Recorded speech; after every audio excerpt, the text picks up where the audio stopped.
Hello everyone. तो post modern में ही हमारा जो नेक्स्ट क्वेश्चन है, दशमलव प्रणाली सर्वप्रथम किसने चलाई। ठीक है, तो आर्यभट्ट गुप्त काल में भारत के प्रसिद्ध गणितज्ञ थे और इन्होंने ही सर्वप्रथम दशमलव प्रणाली विश्व में को प्रदान की। इनकी जो प्रसिद्ध पुस्तक है उसका नाम क्या है, नाम है सूर्य सिद्धांतिक। ठीक है, सूर्य सिद्धांत या फिर आर्यभट्टीय। ठीक है, दो इनकी पुस्तक हैं, सूर्य सिद्धांत और आर्यभट्टीय। ठीक है, आर्यभट्ट जो है ये मैथमेटिशियन थे, गणितज्ञ थे, इन्होंने ही दशमलव प्रणाली आरंभ की और इनकी जो फेमस बुक्स है उनका नाम है सूर्य सिद्धांत और आर्यभट्टीय। नेक्स्ट क्वेश्चन है, किस गुप्त शासक ने शांतिप्रिय एवं वैदेशिक संबंध स्थापित किया, यानी कि जो फॉरेन रिलेशंस होते हैं किसने जो है स्थापित किया, तो ये स्थापित किया कुमारगुप्त ने। ठीक है, कुमारगुप्त ने स्थापित किया। कुमारगुप्त का लगभग 40 वर्ष का शासनकाल शांति एवं सुव्यवस्था का काल माना जाता है। समुद्रगुप्त एवं चंद्रगुप्त द्वितीय ने जिस विशाल साम्राज्य का निर्माण किया उसे कुमारगुप्त ने सुसंगठित एवं सुशासित बनाया रखा और उसने जो है वैदेशिक संबंधों को भी स्थापित किया। फिर से समझिए, कुमारगुप्त का जो टाइम पीरियड था जो वो 40 वर्ष का लगभग था और उन्होंने बहुत पीसफुल, बहुत ही एडमिनिस्ट्रेशन बहुत सुचारू रूप से चलाया। समुद्रगुप्त और चंद्रगुप्त ने जो स्टार्ट किया था, चंद्रगुप्त द्वितीय ने, समुद्रगुप्त के पुत्र थे चंद्रगुप्त द्वितीय, इन्होंने एक बहुत बड़ा विशाल साम्राज्य का निर्माण किया था। उसे कुमारगुप्त ने बहुत ही अच्छी तरीके से, बहुत ही सुशासन, बहुत ही अच्छा एडमिनिस्ट्रेशन के तहत उसको चलाया। ठीक है, और जो फॉरेन रिलेशंस थे इन्होंने जो है अच्छे तरीके से मेंटेन किया। नेक्स्ट हमारा है, चीनी यात्री वेन सॉन्ग ने निम्नलिखित में से किसके शासनकाल में भारत का दौरा किया। तो ये वेन सॉन्ग जो है हर्षवर्धन के शासनकाल में आया। किसके? हर्षवर्धन के। ठीक है, नेक्स्ट हमारा हर्षवर्धन के शासनकाल में भारत में कौन आया था, तो वेन सॉन्ग आए थे। ठीक है, चीनी यात्री वेन सॉन्ग जो है 629 to 644 में हर्षवर्धन के शासनकाल में भारत का दौरा किया। देश के विभिन्न भागों का भ्रमण किया इन्होंने। भारत में इन्होंने अनेक बौद्ध ग्रंथों का अध्ययन किया और कन्नौज की धर्म सभा का अध्यक्ष थे ये, जिसका उद्देश्य था महायान बौद्ध धर्म के सिद्धांत का प्रचार करना।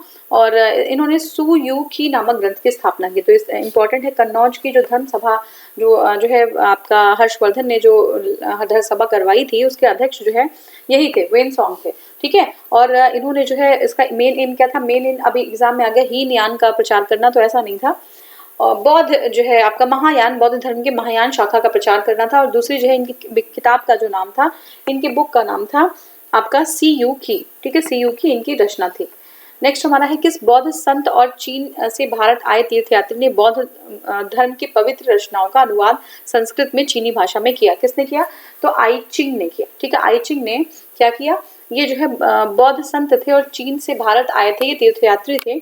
इन्होंने बौद्ध धर्म की पवित्र रचनाओं का अनुवाद संस्कृत से चीनी भाषा में किया। तो जो है क्या नाम था उस बुक का, जो संस्कृत से चीनी लैंग्वेज में कन्वर्ट हुई, तो उसका नाम था आई चिंग। ठीक है, आई चिंग।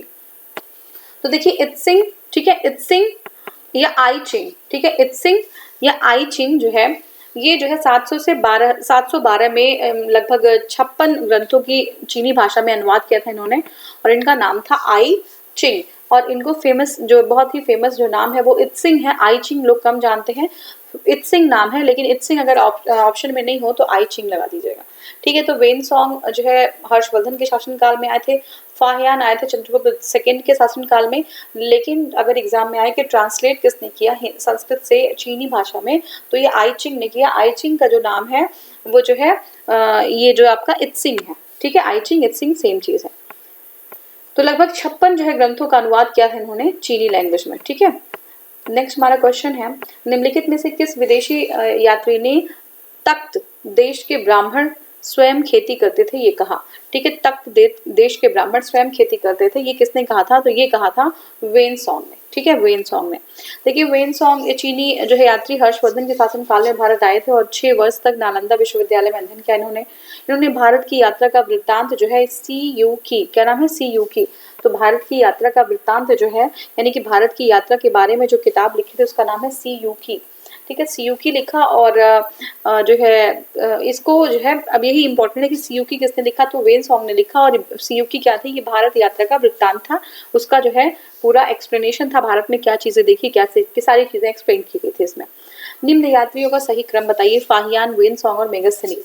तो देखिए वेन सॉन्ग पहले आए, ठीक है, फिर इत्सिंग आए और फिर थॉमस जो है रो आए। ठीक है, तो ऐसे हम देखें तो देखिए मेगास्थनीज जो है चंद्रगुप्त मौर्य के शासनकाल में आए थे, फाहियान जो है चंद्रगुप्त द्वितीय विक्रमादित्य के शासनकाल में आए, फिर वेनसोंग जो है हर्षवर्धन के आए, और फिर इत्सिंग की बात करें तो ये 700 से 712 में आए। थॉमस रो जो है मुगल शासक जहांगीर के दरबार में आने वाले दूसरे शिष्टमंडल का प्रतिनिधि था। ठीक है, तो कौन था थॉमस रो? मुगल शासक जहांगीर के दरबार में आने वाले दूसरे शिष्टमंडल का प्रतिनिधि था। ठीक है, हर्षवर्धन ने शासन किया कहाँ पे किया? तो ये 7वीं शताब्दी के दौरान किया। ठीक है, हर्षवर्धन का जो शासन था वो 7वीं शताब्दी के आसपास का था, 606 से 647। ठीक है, तो 600 के बाद 7वीं शताब्दी लग जाती है, तो 606 से 647 यानी कि 7वीं शताब्दी के आसपास का शासनकाल था इनका। इनकी राजधानी जो थी वो कन्नौज थी। किसकी? वेनसोंग की। ठीक है, अब देखिए हर्ष की आत्मकथा निम्नलिखित में से किसने लिखी थी? तो जो हर्ष की आत्मकथा थी वो लिखी गई थी बाणभट्ट के द्वारा। किसने लिखी थी? बाणभट्ट ने लिखी थी हर्ष की आत्मकथा। ठीक है, किसने लिखी थी? बाणभट्ट ने लिखी थी। ठीक है, अब देखिए हर्ष के दरबारी कवि जो थे वो उनका नाम था बाणभट्ट। हर्ष के दरबारी कवि बाणभट्ट ने हर्षचरित की रचना की थी। ठीक है, हर्ष के दरबारी कवि बाणभट्ट ने हर्षचरित की रचना की थी, जो वर्धन इतिहास का प्रमुख स्रोत है। ठीक है, तो हर्ष के दरबारी कवि थे बाणभट्ट, इन्होंने हर्षचरित की जो है रचना की, और ये जो हर्षचरित जो रचना है वो वर्धन जो है साहित्य का प्रमुख स्रोत है और वर्धन इतिहास का प्रमुख स्रोत है। इससे जो है ऐतिहासिक विषय पर गद्य काव्य लिखने का प्रथम सफल प्रयास कहा जा सकता है। ठीक है, तो ऐतिहासिक विषय पर गद्य काव्य लिखने का प्रथम जो है सफल प्रयास कहा जा सकता है। इसमें 8 उच्चावास हैं। ठीक है, इसमें क्या है? 8 उच्चावास हैं। प्रथम 3 में बाण ने अपनी आत्मकथा लिखी तथा शेष जो है 3 में 5 में सम्राट हर्षवर्धन का जीवन चरित्र लिखा। तो एग्जाम में अगर आ गया कि जो हर्षचरित है वो बाणभट्ट की लिखी है, बिल्कुल सही है। हर्ष जो है वर्धन वंश के बारे में बताते हैं ये। इसमें 8 जो है उच्छ्वास है। ठीक है, 8 टोटल जो है पार्ट्स हैं, और पहले 3 पार्ट में जो है बाण ने अपनी आत्मकथा लिखी है। ठीक है, बाण ने अपनी आत्मकथा लिखी है, और शेष जो है 5 में सम्राट हर्षवर्धन का जीवन चरित्र लिखा हुआ है। ठीक है, तो ये हो गया। नेक्स्ट क्वेश्चन है, इनमें से कौन राजा हर्षवर्धन के समय की जानकारी के लिए सबसे अच्छा स्रोत है? ठीक है, हर्षवर्धन के समय की जानकारी के लिए, राजा हर्षवर्धन के समय की जानकारी के लिए सबसे अच्छा स्रोत कौन सा हो सकता है? तो ये जो है बाणभट्ट। ठीक है, बाणभट्ट है। ठीक है, तो बाणभट्ट ने लिखा था जो है हर्षचरित, और यही सबसे अच्छा स्रोत है। देखिए बाणभट्ट किसके दरबार में रहते थे? तो किसके दरबार में रहते थे? ये बाणभट्ट जो है वो हर्षवर्धन के दरबार में रहते थे। कौन सा सही युग्म सुमिलित है ये देखना है, तो देखिए बाणभट्ट हर्षवर्धन यही सही है। बाकी अश्वघोष विक्रमादित्य गलत है, हरिसेन कनिष्क गलत है, कालिदास समुद्रगुप्त ये सारे गलत हैं। अब देखिए हर्षवर्धन का जो रचित नाटक है, हर्षवर्धन द्वारा रचित जो नाटक है उसका क्या नाम है? तो उसका नाम है रत्नावली। तो हर्षवर्धन ने जो नाटक लिखा उसका नाम है रत्नावली। तो हर्षवर्धन के 3 जो है नाटक हैं, कौन कौन से हैं? प्रियदर्शिका, रत्नावली और नागानंद। ठीक है, कौन कौन से? प्रियदर्शिका, रत्नावली और नागानंद। तो हर्षवर्धन के 3 प्रसिद्ध नाटक हैं, प्रियदर्शिका, रत्नावली एंड नागानंद। ठीक है, नेक्स्ट हमारा हर्षवर्धन ने निम्नलिखित में से किसे हराया था? किसे हराया था हर्षवर्धन ने? तो पुलकेशिन द्वितीय को हराया था हर्षवर्धन ने। ठीक है, पुलकेशिन द्वितीय को हराया था। देखिए हर्ष और पुलकेशिन के बीच जो है 634 में नर्मदा नदी के तट पर एक युद्ध हुआ था, जिसमें हर्ष को पराजय मिली थी, परंतु सुधारकर चट्टोपाध्याय का विचार है कि इन दोनों राजाओं के बीच होने वाला जो युद्ध है ये अंतिम युद्ध नहीं था। 643 में हर्ष का गोद पर आक्रमण पुलकेशिन द्वितीय के विरुद्ध था, जिससे जीतकर हर्ष ने अपनी पुरानी जो पराजय का बदला चुकाया और पुलकेशिन के कुछ प्रदेशों पर अधिकार किया। देखिए इसमें क्या है ना कि कभी कभी ऐसा पूछ लेता है कि पुलकेशिन द्वितीय को हर्ष ने हराया था, कभी कभी है हर्ष को किसने हराया था, तो पुलकेशिन द्वितीय का आंसर हो जाएगा वहां पे, क्योंकि यहाँ पे कंफ्यूजन है। जो सुधारकर चट्टोपाध्याय उनके हिसाब से ये था कि जो हर्ष होते हैं वो गोकोंद में फिर से अपना बदला लेते हैं पुलकेशिन द्वितीय को हरा के। ठीक है, और अगर ये विचार हम क्लोज कर देते हैं इस विचार को, तो जो है हमारा जो सही ऑप्शन आता है कि पुलकेशिन द्वितीय ने हर्ष को हराया था। जबकि अगर इनको हम शामिल करते हैं तो हर्ष ने भी पुलकेशिन द्वितीय को गोकोंद के आक्रमण में जो है पुलकेशिन को हराया था। ठीक है, और अपनी जो है हार का बदला लिया था। और जो है ये देखिए इसमें पुलकेशिन के कुछ प्रदेशों पर अधिकार भी कर लिया था इन्होंने। ठीक है, तो हर्षवर्धन, ये बिल्कुल ऐसे ऐसे क्वेश्चन आंसर के फॉर्मेट में बहुत जो है सर पे बहुत बोझ लेके नहीं करना है। आप अगर सिर्फ जो है इतिहास को इतिहास की तरह सुनिए, सिर्फ जैसे होता है ना, हम कोई चीज़ कहानी सुनते हैं तो कहानी की तरह सुनिए, सारी चीज़ें आपको याद हो जाएंगी। हालांकि मैं जो है अभी बहुत कनेक्टेड नहीं हूँ क्योंकि मैं क्वेश्चन आंसर करा रही हूँ। जब हम लोग बुक वगैरह पढ़ेंगे तो बिल्कुल कनेक्टेड वे में हम सारी चीज़ें कवर करेंगे। एनसीईआरटी ऑलरेडी स्टार्ट हो चुकी है, ठीक है, तो एनसीईआरटी जो है से स्टार्ट करेंगे सारी चीज़ें। अभी ज्योग्राफी की चल रही है, फिर हिस्ट्री और ऐसे पॉल साइंस, सारी चीज़ें हम कवर करेंगे, ठीक है। तो यहाँ पे हम प्रैक्टिस के लिए हम देख लेते हैं, ठीक है। तो यहाँ पे देखिए, हर्षवर्धन के राज काल में एक बड़ा बौद्ध मठ कहाँ पर था? तो हर्षवर्धन के जो काल में जो बौद्ध मठ था वो है नालंदा में, ठीक है, नालंदा में। देखते हैं, देखिए नालंदा बौद्ध मठ जो है गुप्त काल के कुमारगुप्त प्रथम, ठीक है, नालंदा जो बौद्ध मठ है वो गुप्त काल के कुमारगुप्त प्रथम 415 से 454 में स्थापित जो है कराया था, और ये जो है हर्षवर्धन राज्य काल में भी स्थित था, ठीक है। नेक्स्ट हमारा कन्नौज के हर्ष के समय निम्नलिखित में से कौन बंगाल का समकालीन राजा था? कन्नौज के जो है हर्ष के समय, कन्नौज के हर्ष के समय निम्नलिखित में से कौन समकालीन जो है क्या था, वो राजा था? फिर से देखिए, कन्नौज के हर्ष के समय में निम्नलिखित में से कौन समकालीन राजा था, ठीक है। तो ये हो गया। तो ये देखिए, ये शशांक था। कौन था? शशांक था, ठीक है। अब ये हो गया हमारा। अब देखिए, कन्नौज के शासक हर्षवर्धन के समय बंगाल का समकालीन जो राजा था वो शशांक था, यानी कि इधर कन्नौज में हर्षवर्धन थे और बंगाल में उधर शशांक का राजा था। शशांक को बंगाल के यशस्वी शासकों में गिना जाता है। इनकी राजधानी कर्ण सुवर्ण थी। क्या राजधानी थी शशांक की? बंगाल के राजा थे, इनकी राजधानी जो थी वो कर्ण सुवर्ण थी, ठीक है, जिनकी पहचान मुर्शिदाबाद जिले के अंतर्गत रागा माटी नामक कस्बे से हुई है। मुर्शिदाबाद, अभी हम जब मॉडर्न इंडिया की तरफ बढ़ेंगे तो मुर्शिदाबाद एक बंगाल में एक बहुत जो है ऐसा एरिया होता है जहाँ पे प्रोडक्टिविटी बहुत ज़्यादा होती है, और मुर्शिदाबाद के और बंगाल का जो एरिया होता है वो जो ब्रिटिश होते हैं वो ज़्यादा लालाइट होते हैं वहाँ के एरिया को अपने अंडर करने में जल्दी से जल्दी, तो वो हम वहाँ पे पढ़ेंगे। तो देखिए, जो है कन्नौज के जो हर्षवर्धन शासक थे और उधर जो है बंगाल के शासक शशांक थे, एक बहुत ही यशस्वी शासक थे ये। इनकी जो राजधानी थी वो कर्ण सुवर्ण थी, और इनकी पहचान मुर्शिदाबाद के जिले के अंतर्गत जो है रांगा माटी नाम के कस्बे से हुई है, ठीक है। अब देखिए, नेक्स्ट हमारा हर्षवर्धन के शासनकाल में उत्तर भारत का सबसे महत्वपूर्ण शहर कौन सा था? ठीक है, तो उत्तर भारत का सबसे महत्वपूर्ण शहर जो था वो कन्नौज था। हर्ष के शासनकाल में उत्तर भारत का सबसे महत्वपूर्ण शहर जो है वो कन्नौज था। गंगा नदी के किनारे स्थित हर्ष साम्राज्य के शासन की राजधानी कौन सी थी? ठीक है, तो कन्नौज के जो हर्ष साम्राज्य के जो राजधानी थी वो कन्नौज थी, और कन्नौज का प्राचीन नाम जो है कान्यकुब्ज था, ठीक है। कान्यकुब्ज एक ब्राह्मण भी होते हैं, ठीक है। तो और कन्नौज की राजधानी भी कान्यकुब्ज है। तो कान्यकुब्ज जो है, कन्नौज का प्राचीन नाम कान्यकुब्ज था, जो ब्राह्मणों का भी केंद्र था। देखिए यहाँ पे है भी है, ठीक है। तो ये ब्राह्मणों का भी एक केंद्र था कान्यकुब्ज, हो सकता है वहीं से जो है नाम से जो है ब्राह्मण का वो लिया गया हो। कन्नौज के वैभव का युग 7वीं सदी से प्रारंभ हुआ, और जब हर्षवर्धन ने इसे अपनी राजधानी बनाया है, ठीक है। इससे पूर्व ये जो है मौखरी वंश की राजधानी थी। तो पहले जो है कन्नौज के पहले जो ये राजधानी थी ये मौखरी वंश की थी। अभी जो है ये कन्नौज राजधानी हर्षवर्धन जो है राज्य की हो गई। हर्ष के समय यह नगरी जो है हिंदू बौद्ध और विद्या शिक्षा की केंद्र की स्थली थी, ठीक है। हर्ष के समय ये हिंदू बौद्ध, कौन सी? हिंदू बौद्ध जो है आपका विद्या और शिक्षा की केंद्र स्थली थी। 7वीं से 12वीं सदी तक इसका अनवरत विकास होता रहा, ठीक है। 7वीं से 12वीं सदी तक इसका जो है अनवरत विकास होता रहा। गंगा की प्रथम राजधानी, गंगों की प्रथम राजधानी कौन सी थी? तो देखिए, गंग जो शासक थे उनकी प्रथम राजधानी थी कोलर, ठीक है। क्या नाम थी? कोलर। और ये सब जो है थोड़ा सा इसको मैं कंसिडर करती हूँ कि थोड़ा सा बहुत ही ज्यादा टेक्निकल आपका ये जो है फैक्चुअल क्वेश्चन है ये, ठीक है ना। कोलर राजधानी, ये छोटी छोटी चीजें, गंग की राजधानी पूछ रहे हैं, तो गंगों की जो प्रथम राजधानी थी वो कोलर थी। तो गंगों की प्रथम राजधानी कोलोलाल है ना, कोलोलाल या कोलर थी, जो बाद में तलक्काडू हो गई। क्या हो गई? तलक्काडू हो गई, ठीक है। तो पहले कोलोलाल या कोलर या तलक्काडू, ठीक है, ये गंगों की राजधानी थी। कामरूप किसके नाम से जो है, कामरूप का प्राचीन जो है किसका नाम है कामरूप? तो ये आपका आसाम का है कामरूप, ठीक है। आसाम बहुत सभी लोग जानते होंगे, आसाम का प्राचीन नाम कामरूप है, और आसाम का एक प्राचीन नाम जो है प्राग ज्योतिषपुर भी है। क्या नाम है? प्राग ज्योतिषपुर। तो ये आ गया प्राग ज्योतिषपुर या कामरूप जो है वो आसाम की का नाम है पुराना, ठीक है। नेक्स्ट हमारा है बंगाल के पाल शासक का संस्थापक, पाल वंश का संस्थापक कौन था? तो देखिए, जो गोपाल थे वो पाल वंश के संस्थापक थे, ठीक है। तो बंगाल के पाल वंश के संस्थापक गोपाल थे। 750 में जो है इन्होंने इनका टाइम है ये, ठीक है।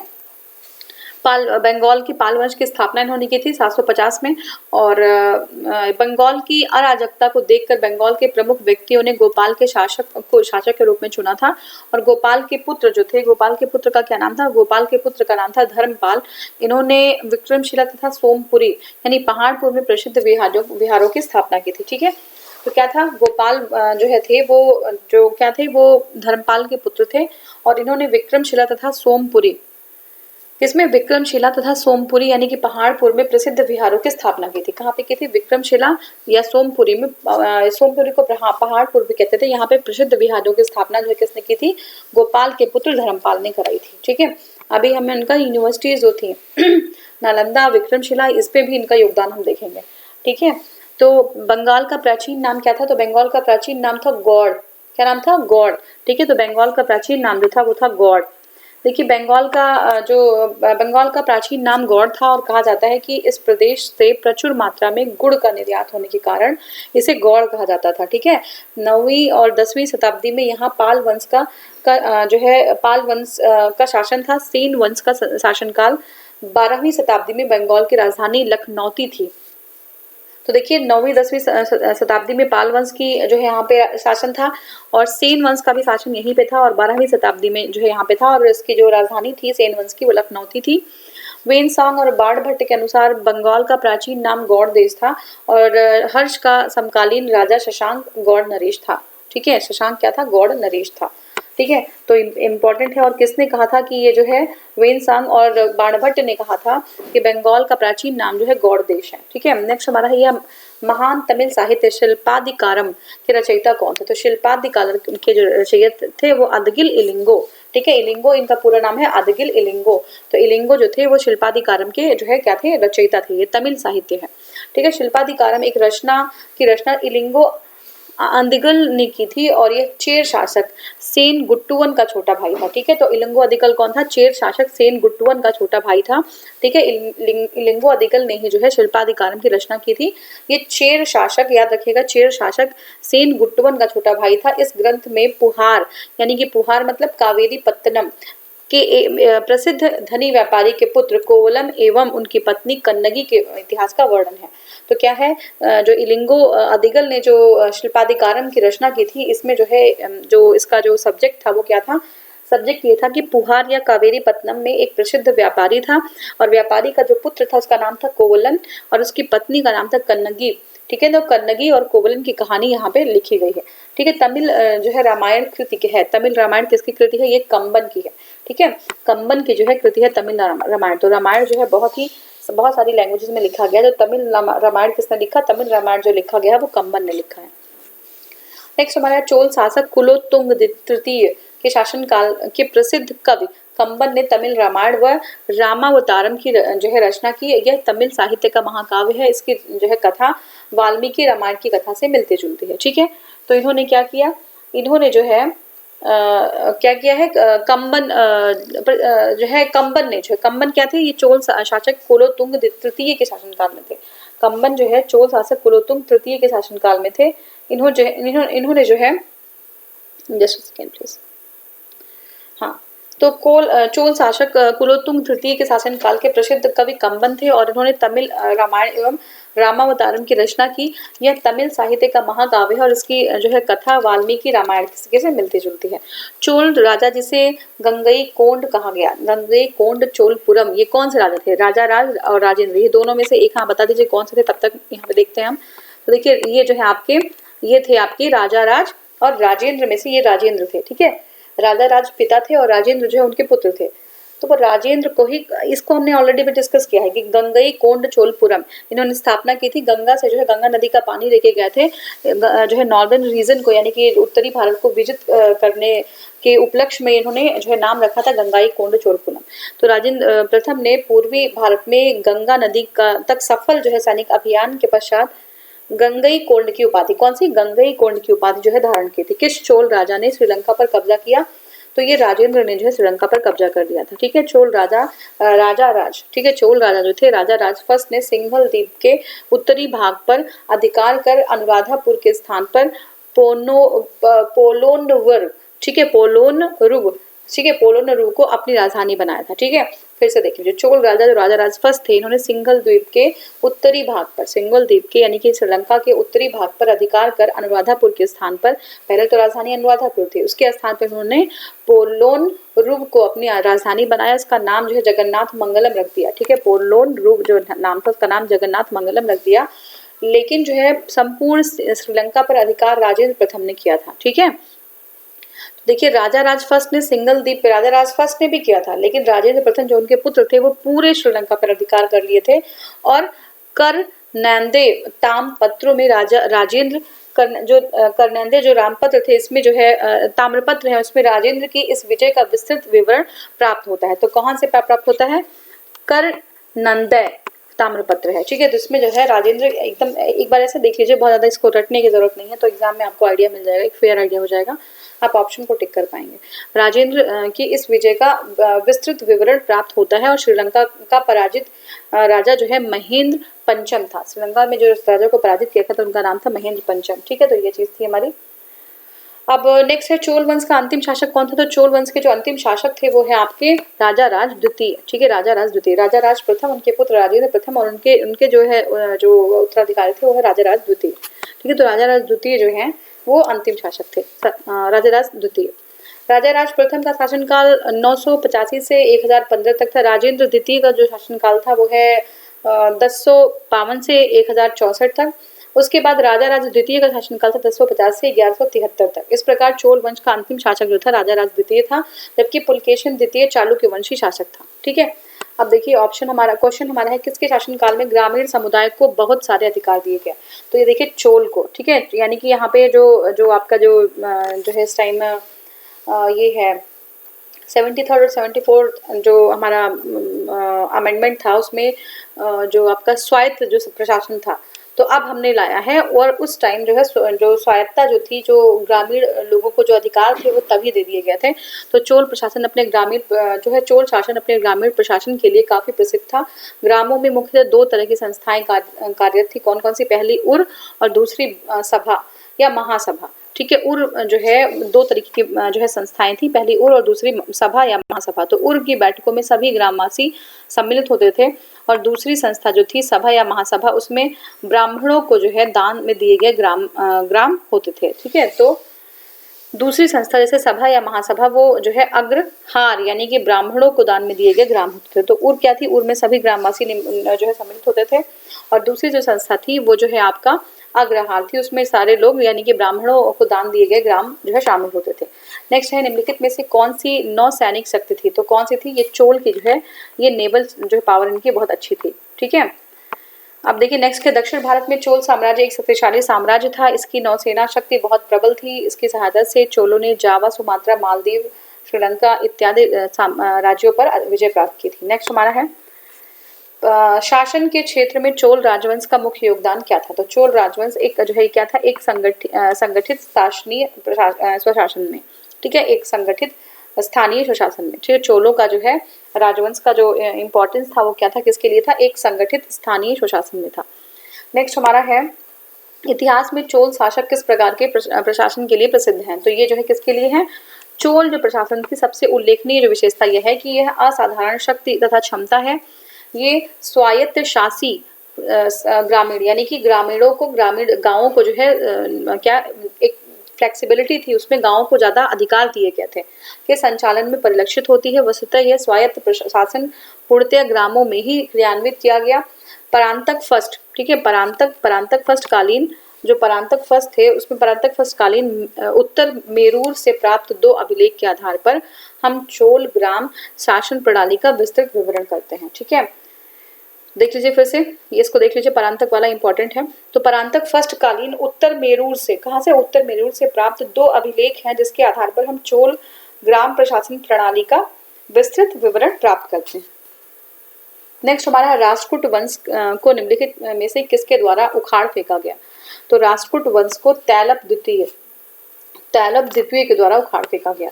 देखिए 973 और 74 के ईस्वी में चालुक्य राजा तैलप द्वितीय, कौन से राजा थे? चालुक्य के राजा थे तैलप द्वितीय ने राष्ट्रकूट के वंश के अंतिम शासक कर्क द्वितीय को परास्त करके राष्ट्रकूट पर अधिकार कर लिया और कल्याणी के चालुक्य वंशीय राज्य की स्थापना कर दी। तो देखिए जो है चालुक्य राजा थे तैलप द्वितीय, इन्होंने जो है राष्ट्रकूट के अंतिम शासक जिनका नाम था कर्क द्वितीय को परास्त कर दिया, इनको हरा दिया और हरा के जो है राष्ट्रकूट पर अधिकार कर लिया और कल्याणी के चालुक्य वंशीय राज्य की स्थापना कर दी। ठीक है, कल्याणी के चालुक्य वंश की राज्य की स्थापना कर दी। पांड्यों का राजनीतिक एवं सांस्कृतिक केंद्र था, क्या था? तो देखिए ये जो है राजनीतिक और सांस्कृतिक केंद्र जो मदुरई था। पांड्यों की राजनीतिक और सांस्कृतिक केंद्र जो है मदुरई था। मदुरई पांड्यों की राजधानी थी। संगम कालीन महाकाव्य शिल्पाधिकारम में मदुरा का एक सुसज्जित नगर के रूप में वर्णन किया गया है। इस नगर का दूसरा नाम है कदम वन था। ठीक है, तो मदुरा का जो है या मदुरई का दूसरा जो नाम था वो कदम्ब वन था। वेन सॉन्ग ने इस नगर का उल्लेख जो है मलकूट के नाम से किया है। ठीक है, तो ये इंपॉर्टेंट हो जाता है, जो यात्री हैं कोई जो है नाम देते हैं तो वेन सॉन्ग ने जो है ये जो नगर है जिसका नाम है आपका मदुरा या मदुरई, इसका जो नाम दिया उन्होंने मलकूट दिया और मदुरा का ही दूसरा नाम है कदम्ब वन। ठीक है, तो ये शिल्पाधिकारम में मेंशन है। पांड्य वंश की राजधानी कहाँ पे थी? तो ये देखिए पांड्य वंश की राजधानी मदुरई में थी। ठीक है, मदुरई में थी। ठीक है, पल्लव राजा की राजधानी कहाँ थी? तो पल्लवों की राजधानी कांचीपुरम में थी। ठीक है, पांड्यों की कहाँ थी? मदुरई में। पल्लवों की जो राजधानी थी वो कांचीपुरम में थी। नेक्स्ट हमारा देखिए कांचीपुरम निम्नलिखित में से किसकी राजधानी? तो पल्लवों की थी। सुदूर दक्षिण में शासन करने वाले पल्लव राजवंश की राजधानी जो है वो कांची अथवा कांचीपुरम जो है वर्तमान में तमिलनाडु का जनपद कांजीवरम था। ठीक है, चीनी यात्री वेनसॉन के अनुसार तत्समय वहां उस समय वहां 100 से अधिक बौद्ध विहारों में से 10,000 भिक्षु निवास करते थे। दक्षिण में चोलों को पराजित कर पल्लव राज्य की स्थापना जो है सिंह विष्णु ने की थी। तो ये इंपॉर्टेंट है। साउथ में जो है चोलों को पराजित करके पल्लव राज्य की स्थापना जो है सिंह विष्णु ने की थी। पश्चिम भारत में चालुक्य साम्राज्य के बाद किसका साम्राज्य है? तो पश्चिम भारत में चालुक्य साम्राज्य के बाद किसका साम्राज्य आया? तो आया राष्ट्रकूटों का। चालुक्य के बाद किसका आया साम्राज्य? राष्ट्रकूटों का। देखिए राष्ट्रकूट का मूल स्थान जो है लाटूर यानी कि बीदर माना गया है। बाद में इनकी राजधानी मान्यखेट स्थानांतरित हो गई थी। इस वंश को स्वतंत्र सत्ता के रूप में दंत दुर्ग ने स्थापित किया। तो जो है जो चालुक्यों की स्वतंत्र सत्ता है इसको जो है दंत दुर्ग ने स्थापित किया था। ठीक है, चालुक्यों की नहीं, राष्ट्रकूटों की। ठीक है, तो दंत दुर्ग पहले बादामी या वातापी के चालुक्यों का सामंत था। ठीक है, दंत दुर्ग क्या था? पहले जो है बादामी या वातापी के जो चालुक्य थे उनका सामंत था और उनको जो है पराजित करके दंत दुर्ग ने पहले स्वतंत्र सत्ता के रूप में जो है ये जो है राष्ट्रकूटों की स्थापना कर दिया। चालुक्यों की राजधानी कहाँ पे थी? तो ये बादामी थी। चालुक्यों की राजधानी बादामी थी। ठीक है, पल्लवों की कहाँ पे थी बता दीजिए कमेंट सेक्शन में। और जो है मदुरई किसकी राजधानी थी ये भी बता दीजिए। ठीक है, चालुक्यों की आपको पता हो गया बादामी थी। चालुक्यों की राजधानी बादामी या वातापी वर्तमान में कर्नाटक के बागलकोट जिले में थी। जयसिंह चालुक्यों की प्रथम ऐतिहासिक शासक था। जयसिंह जो है चालुक्यों का प्रथम ऐतिहासिक शासक था। ठीक है, पुलकेशिन द्वितीय पराजित हुआ था किसके द्वारा? तो ये जो है नरसिंह वर्मन के द्वारा। पुलकेशिन द्वितीय जो है पराजित हुआ था नरसिंह वर्मन के द्वारा। ठीक है, नरसिंह वर्मन के द्वारा। अब देखिए पुलकेशिन राजा किस राज्य के थे? तो पुलकेशिन जो है चालुक्य वंशीय पुलकेशिन था, चालुक्य वंश के थे। और चालुक्य वंशीय पुलकेशिन सेकंड ने पल्लव शासक, ठीक है, चालुक्य वंशीय पुलकेशिन सेकंड ने पल्लव शासक नरसिंह वर्मन द्वारा पराजित हुआ। ठीक है, और इसने जो है चालुक्य वंश के राजा ने राष्ट्रकूटों को पराजित किया था और उसके बाद चालुक्य जो है खुद पल्लव से पराजित हो गए थे। कूरम अभिलेख में, कौन से अभिलेख में? कूरम अभिलेख में नरसिंह वर्मन की इस सफलता का उल्लेख मिलता है। इसके अनुसार नरसिंह वर्मन ने पुलकेशिन को पारियाल या शूरमार तथा मणिमंगलम के युद्धों में पूर्ण रूप से पराजित किया। उसे पीठ पर विजयाक्षर अंकित कर दिया। पीठ पे क्या अंकित कर दिया? विजयाक्षर अंकित कर दिया। बाद में नरसिंह वर्मन ने चालुक्य की राजधानी वातापी पर अधिकार करके वातापी कोंड की उपाधि प्राप्त की। तो क्या किया? नरसिंह वर्मन ने चालुक्य की राजधानी वातापी पर अधिकार कर दिया। ठीक है, नरसिंह वर्मन ने क्या कर दिया? नरसिंह वर्मन क्या था? नरसिंह वर्मन जो है ये आपका ये जो है नरसिंह वर्मन जो है क्या करते हैं? ये जो है नरसिंह वर्मन ने चालुक्य की राजधानी वातापी पर आक्रमण करके वातापी कोण की उपाधि धारण कर ली। तो किसने वातापी कोण की उपाधि धारण करी थी? ये नरसिंह वर्मन ने की थी। चालुक्य शासक पुलकेशिन द्वितीय ने किसे हराया? तो चालुक्य शासन जो पुलकेशिन द्वितीय था उसने हर्षवर्धन को हराया। ठीक है, पुलकेशिन द्वितीय ने हर्षवर्धन को हराया। चालुक्य शासक जो पुलकेशिन द्वितीय ने किस नदी के किनारे हर्षवर्धन को हराया? तो जो नदी थी, देखिए चालुक्य शासक पुलकेशिन सेकंड ने हर्षवर्धन को पराजित किया था पुलकेशिन की ऐहोल प्रशस्ति में। ठीक है, कौन सी? पुलकेशिन की ऐहोल प्रशस्ति में इसकी सफलता का उल्लेख मिलता है और यह जो है नर्मदा नदी, कौन सी नदी? नर्मदा नदी के तट पर हुआ था युद्ध। ऐहोल जो लेख का प्रशस्ति के रूप में है, ऐहोल लेख एक प्रशस्त के रूप में है और इसकी भाषा संस्कृत है। तो एग्जाम में आ जाता है ऐहोल की भाषा क्या है? तो ऐहोल की जो भाषा है वो संस्कृत है। इसकी लिपि जो है वो क्या है? दक्षिणी ब्राह्मी है। तो लिपि क्या है? दक्षिणी ब्राह्मी है। इस लेख की रचना रवि कीर्ति ने की थी और प्रशस्ति के अंत में लेखक ने दावा किया कि उसने इसे लिखकर कालिदास तथा भारव के समान यश प्राप्त किया। ठीक है, तो ये जो है किसने कहा था? ये जो है प्रशस्ति के अंत में जो, अच्छा ये जो है रवि कीर्ति जो है उन्होंने लिखा था ऐहोल, और रवि कीर्ति ने कहा था कि ये जो ऐहोल की प्रशस्ति है उसके लिखने के बाद मैं जो है कालिदास और जो आपके और जो है लेखक थे उस टाइम भारव भी थे उनके समान हमने यश प्राप्त किया है। ठीक है, ये जो है कहा गया था। अब नेक्स्ट है चालुक्यों ने अपना साम्राज्य कहाँ स्थापित किया? तो देखिए चालुक्यों ने अपना साम्राज्य दक्षिण में स्थापित किया। चालुक्यों ने अपना साम्राज्य दक्षिण में स्थापित किया था और सुदूर दक्षिण में पांड्यों का शासन था, जबकि मालवा में परमारों ने किया था। ठीक है, और काकातीय वंश कहाँ के शासक थे? तो ये जो है आंध्र प्रदेश के थे। काकातीय जो है आंध्र प्रदेश के जो है शासक थे। ठीक है, काकातीय लोग स्वयं को चोल करिकाल का वंशज मानते थे। तो ये लोग क्या मानते थे? चोल करिकाल का वंशज मानते थे अपने आप को काकातीय लोग। निम्नलिखित राज्य और उनके शासित क्षेत्रों में से कौन सा बेमेल है? ठीक है, तो ये पांड और वेलूर, ये बेमेल है। होयसल जो है द्वार समुद्र सही है, काकाती वारंगल ये भी सही है, यादव देवगिरी भी सही है, लेकिन पांड्य और वेलूर जो है वो गलत हो जाता है। ठीक है, तो देखते हैं इसको।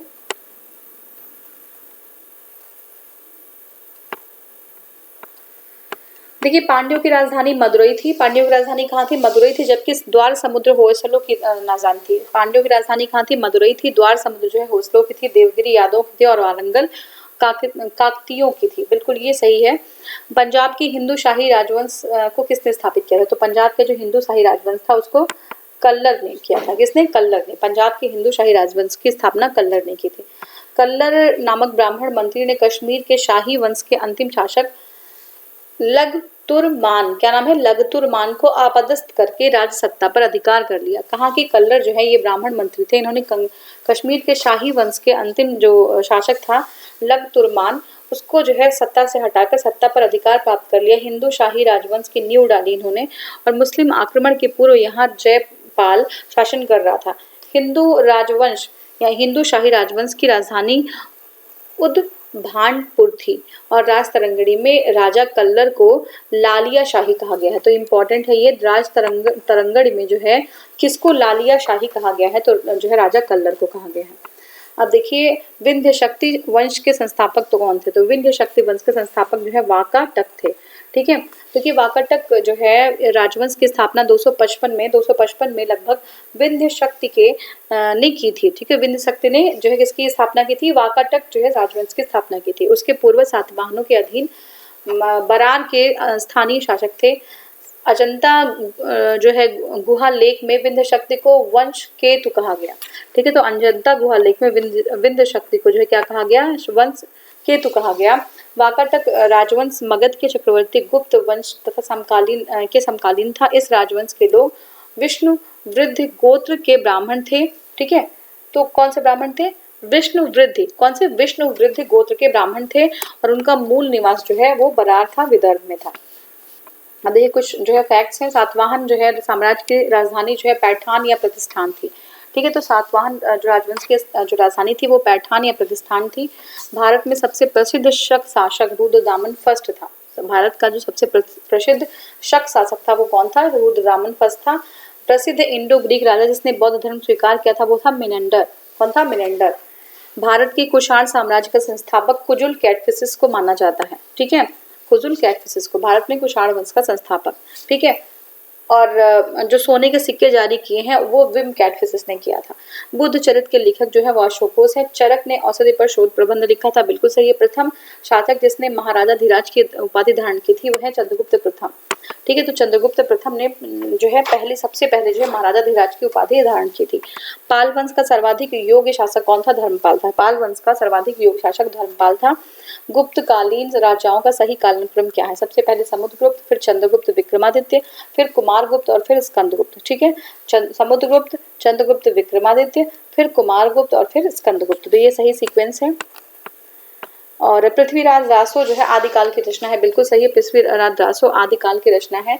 स्कंदगुप्त राजेंद्र चोल फर्स्ट, और आपका जो है चंद्रगुप्त फर्स्ट, हर्षवर्धन का सही कालक्रम क्या है? तो पहले चंद्रगुप्त फर्स्ट, फिर स्कंदगुप्त, फिर हर्षवर्धन और फिर राजेंद्र चोल। ठीक है, चंद्रगुप्त फर्स्ट, फिर जो है स्कंदगुप्त, फिर हर्षवर्धन और फिर राजेंद्र चोल। बाणभट्ट ने हर्षवर्धन की जीवनी हर्षचरित की रचना की। तो बिल्कुल सही है, हर्षचरित की रचना किसने की? बाणभट्ट ने की। मेघदूत की रचना किसने की? कालिदास ने की।